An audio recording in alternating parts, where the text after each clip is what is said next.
ప్రాణం పోసే డాక్టర్ ప్రాణాలు తీసే హంతకుడిగా ఎలా మారాడు అనే అంశంతో నిర్మించిన ఒక సెంటిమెంట్ క్రైమ్ చిత్రం.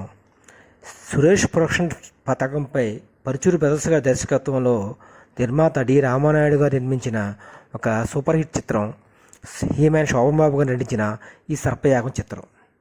ఈ సర్పయాగం చిత్ర కథ పరుచూరి బ్రదర్స్ గారి రచనలో వచ్చిన సంభవామి యుగే యుగే అనే సీరియల్ ఆధారంగా నిర్మించిన చిత్రం ఈ సర్పయాగం చిత్రం. ఇక కథ విషయానికి వస్తే, భార్య చనిపోయిన తర్వాత తనకు ఉన్న ఒకనొక కూతుర్ని ఎంతో అల్లారుబుద్ధిగా పెంచుకుంటున్న తన కూతుర్ని నలుగురు స్టూడెంట్స్ రేప్ చేస్తే ఆ అవమానాన్ని తట్టుకోలేక తన కూతురు ఆత్మహత్య చేసుకుంటుంది. చనిపోయే ముందు తనని కిరాతకంగా రేప్ చేసిన నలుగురిని చంపమని తండ్రిని కోరుతూ ఒక లేఖ రాసి చనిపోతుంది. ఆ లేఖను చదివిన తండ్రి హీరో గారు ఆ నలుగురిని చంపడమే ఈ చిత్రకథ. ఈ చిత్రంలో శోభన్ బాబు గారి కూతురుగా రోజా గారు నటించారు. ఈ పాత్రలో తొలుత రోజా గారి కన్నా ముందు మీనా గారిని ఓకే చేశారు డి రామానాయుడు గారు.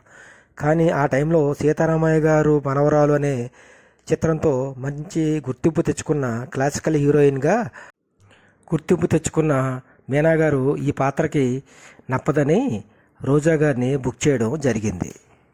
ఆ టైంలో రోజా గారు ప్రేమ తపస్సు అనే ఒక చిత్రంలో ఆల్రెడీ నటించడం జరిగింది. ఆ సినిమా ఫ్లాప్ అయింది, హిట్ అవ్వలేదు.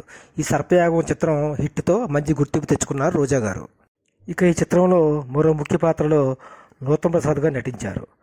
ఆయన ఆ టైంలో యాక్సిడెంట్ అవ్వడం, ఆ ఒరిజినల్గా యాక్సిడెంట్ అయిన దృశ్యాలే ఈ కథకి జోడించి నిర్మించి ఈ సినిమాకి అదనపు ఆకర్షణ కలిగించారు డి రామానాయుడు గారు. ఇక ఈ చిత్రంలో శ్రీ హీమ్యాన్ శోభన్ బాబు గారి నటన శిఖరాగ్రం. ఆయన కోర్టు సీన్, క్లైమాక్స్లో నటించిన కోర్టు సీను, జైల్లో ఫైటింగ్ సన్నివేశాలలో ఆయన నటించిన క్లైమాక్స్లో నటన ఈ చిత్రానికి విజయవంతం అవ్వడానికి ఎంతో తోడ్పడింది. ఇక ఈ సర్పయాగం చిత్రం విజయాన్ని గమనిస్తే 16 కేంద్రాలలో డైరెక్ట్గా 50 రోజులు ప్రదర్శించబడింది. ఇంకా గుంటూరు వెంకటకృష్ణ థియేటర్లో రోజుకి 4 ఆటలతో 100 రోజులు పూర్తి చేసుకుంది. అంతేకాకుండా గుంటూరులో 26 రోజులు కంటిన్యూగా హౌస్ఫుల్ అయిన చిత్రం ఈ సర్పయాగం చిత్రం. అంతేకాకుండా మరొక 8 కేంద్రాలలో షిఫ్టులతో సద్దినోత్సవాన్ని పూర్తి చేసుకొని టోటల్గా 9 కేంద్రాలలో 100 రోజులు పూర్తి చేసుకున్న చిత్రం ఈ హీమ్యాన్ శోభన్ బాబు గారు నటించిన సర్పయాగం చిత్రం. ఇక ఈ చిత్రంలో చుక్క చుక్క కన్నీటి చుక్క చెక్కిట జారొద్దు అనే శోభన్ బాబు గారి సింగిల్ సాంగ్ ఈ చిత్రానికి హైలైట్.